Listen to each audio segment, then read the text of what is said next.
Assalamu alaikum. Do you know something really amazing happened tonight? It was after midnight. I was scrolling and I saw a video from an old friend over 20 years ago. Currently, she's living in Turkey. She's Egyptian. And I was so struck by the memories of her that I had to immediately, although it's almost 2 a.m. here, I had to immediately make this because I thought, why postpone it? One never knows when one will wake up when you're my age. So I'm doing this in all respect for her. I hope she doesn't mind. I didn't take her permission, but I certainly will forward it to her on Facebook Messenger. Her name is Heba. And you know, sometimes you meet one person, they affect you forever. You'll never forget them because they had such an impact. Well, she is someone that I will never forget because she taught me my first surah in Quran. And the meeting was so pivotal and the way it happened. I was in Egypt. I had started my PhD, almost finished it. I was walking about the streets in an area called Manyal, and I looked, and I noticed there was a masjid called Salahuddin on my right. And I always loved the story of Salahuddin. And I always felt that if I ever had a son, I would name that son Salahuddin. Now, mind you, at this time, I was barely 38 years old when I accepted Islam in my heart and, didn't formally get the letter from Al-Azhar and all that till a year or so later, but I just went in the masjid. Something just brought me in that masjid, and I was right at the verge, I think it was the week, when I accepted Islam as the truth, made my shahada on my own with Allah, and I walked in and I felt peaceful and happy. I think it was perhaps the first masjid I ever actually visited. So, you know, when you're a new Muslim, you don't know what to do. You're really shy, and you're almost like, it's not afraid, it's just being a little bit odd, not knowing what to do. Do I sit down? What do I do in here? There was no one in there, and it was perhaps about 12:30 in the afternoon. So I sat on the floor, which I never do because I wasn't raised that way, and I don't find it comfortable, actually. And I just looked around, and suddenly, perhaps it was more or less maybe 15, 20 minutes, I saw 3 figures walk through the door. 3 young women, and they floated in. I thought for a minute, really, they looked like angels because they were all dressed in beige. One was cream color, 2 were beige. And they had on the long khimar and the flowy skirts that are mostly worn by the younger women in the university. That's how they dress back in those days, which of course was before the niqab really took hold. And they came towards me. Imagine me now. I didn't know what to make of this. And one of them, the smallest one of them all, said to me, "Assalamu alaikum, welcome," in perfect English. And I didn't really know how to speak Arabic. So I said, "Salam, salam." She said, now stay there, sit right down there. I thought, oh, do I have to? Do I have to stay sitting down here? I wasn't comfortable at all. She didn't offer me a chair. And she sat down right in front of me. I just cannot explain to you how I felt with this little girl. I mean, she was tiny, probably weighed 90 pounds soaking wet, 5 feet tall. And she had such a forceful presence to her. And here she is meeting an American woman and just acting like she is totally in control. She said, "Now, you have come to the masjid, so I would like to teach you some words of Allah from the Quran." repeat after me. Just like that. And I said, I don't know Arabic. I can't. She said, no, you can and you will. Now let us begin. Bismillah. My first time ever to have someone speak to me in Arabic. So I said, Bismillah. Ir-Rahman, Ir-Rahim. And I did it. So now I figure, okay, that was easy enough. She said, now I'm going to teach you Surah Al-Ikhlas. What? What is that? Let me just tell you, because I want to make this as brief as possible. Within an hour, she had slowly but surely had me repeat every word in Surah Al-Ikhlas, and she would repeat it until I pronounced it properly, which I was able to do simply because Allah made it easy for me to do that. And it was in part her total confidence and her total skill. She was quite obviously either a Quran teacher. I don't even know who she was or what she was. And then the two other women are standing way over in the background. She didn't ask all of those questions that most Egyptian women ask, which really are intimidating, and it gets rather boring after a while. They ask you every single thing about your life, and it's not Islamic to do that, but she was the perfect representative of Islamic behavior. Then she said, okay, now we're going to go to my house for lunch. I just live close by. Just a couple of miles. I'd love you to meet my mother. Okay. I didn't have much else to do. Actually, I had nothing else to do. I went to her flat, which is in downtown, right in the middle of Tahrir Square, where years later there would be the revolution, the Arab Spring Revolution. You could literally look out her living room window and see where it happened. But of course, it hadn't happened yet.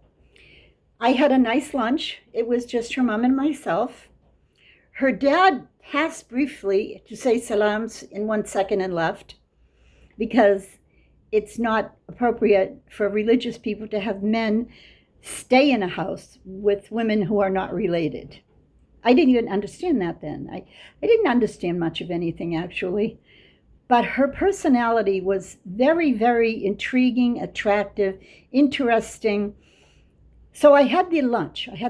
And then we went out in another room for tea. And while we were out there having tea and dessert, some cookies, something, Egyptians aren't big on desserts unless it's a festival or something. And the phone rang. Believe it or not, the phone rang. I don't exactly remember how, where, or why. It was for me. How? What? Honestly, I cannot tell you. I'd love to meet her again after these 20, 25 years. Who called, how, when, where, and why? But it was to let me know that my car, which I had just previously purchased a couple of years before, my beautiful new little royal blue Toyota, a tree had fallen upon it in not a hurricane, but in a hard wind, fallen upon its roof. So it had to be towed. And I remember feeling shocked.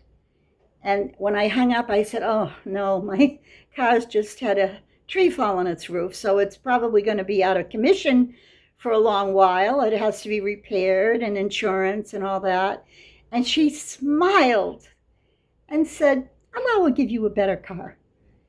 That response was not the one I was looking for. And I said, what?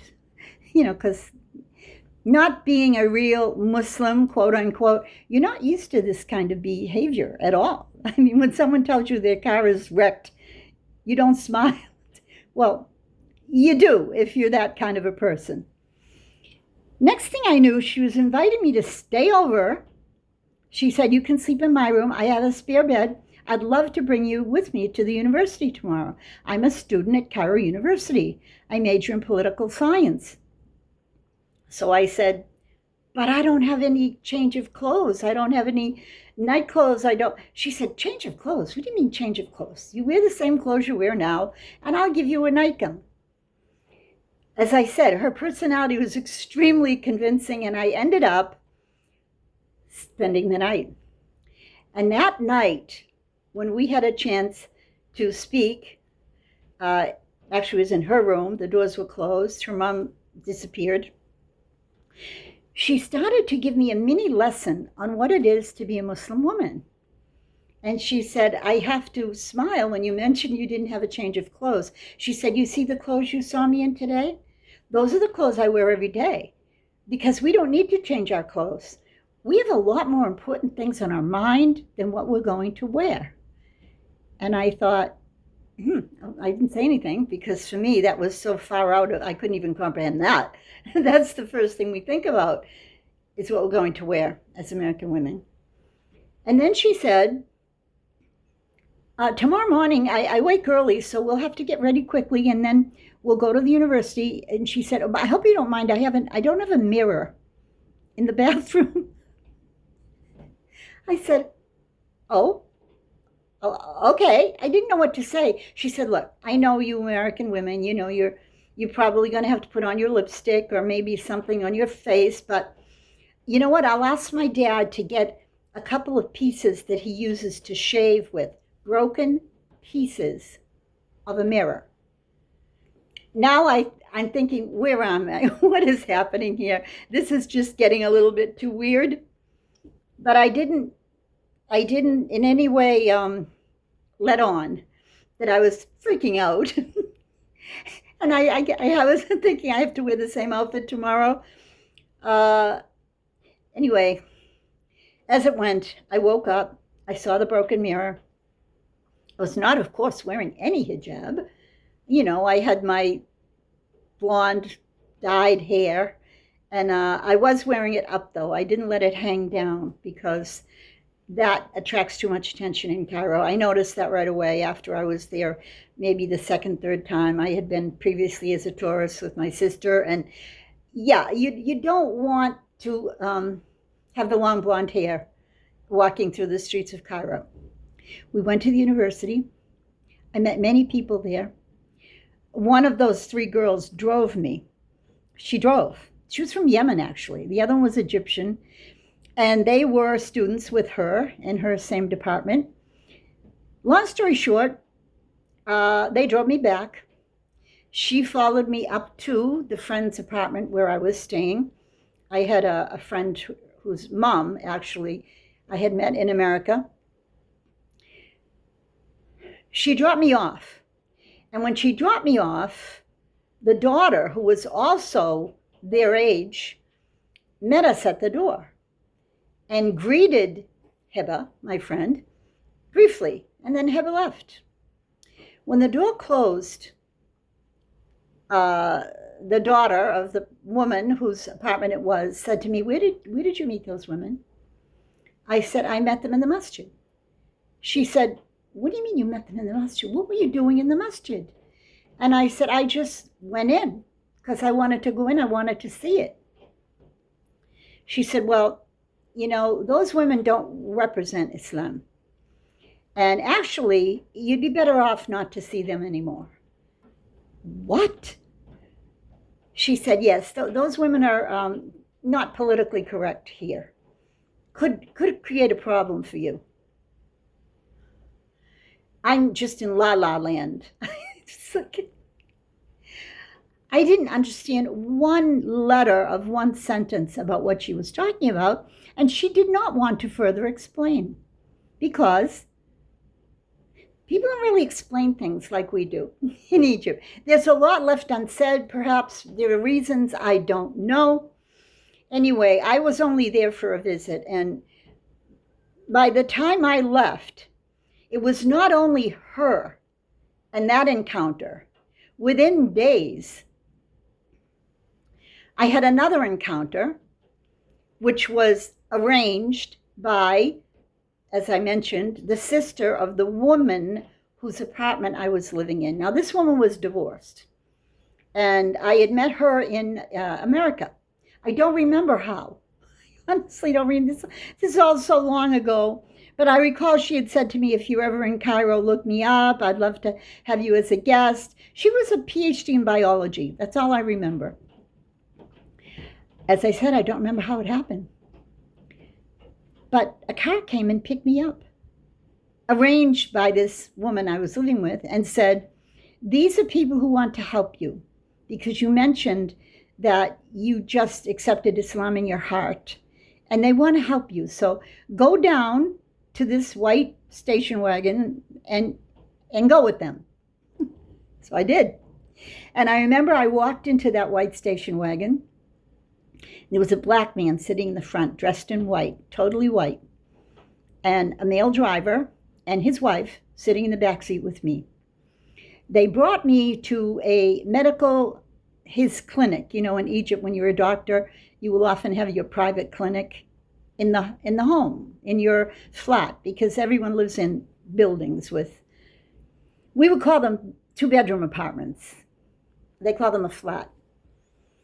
We walked in, and immediately the black man, who had not said a word, and I thought he was different because they weren't black and they were wearing normal clothes. And she was wearing a normal scarf. She wasn't wearing what, Heba wore with the long beige, we call it khimar. It's a very long circular covering. And he immediately starts reading Surah Al-Baqarah out loud. And I'm just sitting there. No one said a word. I'm sitting there. And this man, I didn't know he was a sheikh. I didn't even know what that was. He's reading Surah Al-Baqarah for about, I would say, a good 10 minutes. And then he stopped. And he looked at the doctor and the doctor's wife. And the doctor said, it's all good. No ill effects whatsoever. I remember he said that. I didn't know what he was talking about. Now I do. Now I know, because they do that to see if you're going to be bothered, because Surah Al-Baqarah is very powerful in removing evil spirits and so forth. So I'm just chilled. Then he says, the doctor says, okay, so I have patients coming, so I'm going to leave you with Sheikh Ismail, and you can go to this next room, and he's going to help you understand your religion. And the wife says to me, don't be nervous. I'll be right next door. And right next door is where the bathroom is if you need it. And you'll be fine. Just go in with Shaykh Ismail. And I'm thinking, oh my goodness. I haven't even heard him speak English. He read Arabic Quran. We get in the room. And he says, I'm from Ghana. I've graduated of Azhar in the Quran section. I am an imam of a masjid here in nearby. Actually, it was part of downtown Cairo in an area called Ghamra, near Tahrir Square, near the railroad station, the big train station. And he said, so what do you want to know? But first, you know what he did? And I found out later, it's very, very, it's exactly what Prophet Muhammad did. He pushed his chair. There was a small table and there were 2 chairs. And he said to me, because you're a woman, I can't get very close to you. Actually, I should have my knees touching yours. But we don't do that because you're a woman. But I would like to have our chairs facing each other. And I'm thinking, it's a little weird, but so far so good. He said, so what do you know about Islam? Tell me what you know that made you accept it in your heart, as they told me. So instead of going through a long, because now it's, 19 minutes, this might be part 2, it might need a part 2. I told him about Tawheed. I said I was raised a Catholic. I never believed that Jesus was God or the Son of God. I knew that this was wrong. And it was basically Tawheed, because that is how I came to Islam. I didn't come to Islam any other way. And he said, did anyone explain it to you? I said, no. He said, well, how did you learn this? I said, I just felt it in my heart since I was a small child. Even though I was in nun school my whole life, I knew they were lying. So he seemed to be impressed by that. And then he said, well, have you heard about the 5 daily prayers? And I said, yes, of course. He said, you know that that's incumbent upon you? I said, yes, I do know that. And then he went on, to do the aqidah, the arkan al-Islam, the arkan al-Iman. He did it in such a direct, simple way. And I being a spiritually inclined person, immediately understood everything he was saying. But as it turned out, the procedure took about 3 hours that we were speaking about Islam in depth. And when I left, he said, I will sit with you for however long. How much more were you going to be here in Cairo? I said, I only have like 3 more days. He said, well, I'm willing to sit with you as much as you need, as much as you like. And I forget her name. Her name, the woman I was living with, he said she will be more than happy to allow this procedure to work with you. So I'm thinking, I've only got 3 more days, so I really don't know what's going to happen. Anyway, long story short, I didn't see him again, but he wrote me a letter. And my situation with that man, he turned in to be, years later, the Wali of my marriage to my Egyptian husband, whom I married when I was 40. So let's say I was 38 at this initial meeting. So 2 years later, I was back in Egypt marrying a man that I had only met for, I knew him for 10 days, and we got married after 4 meetings, and each meeting was only a couple of hours.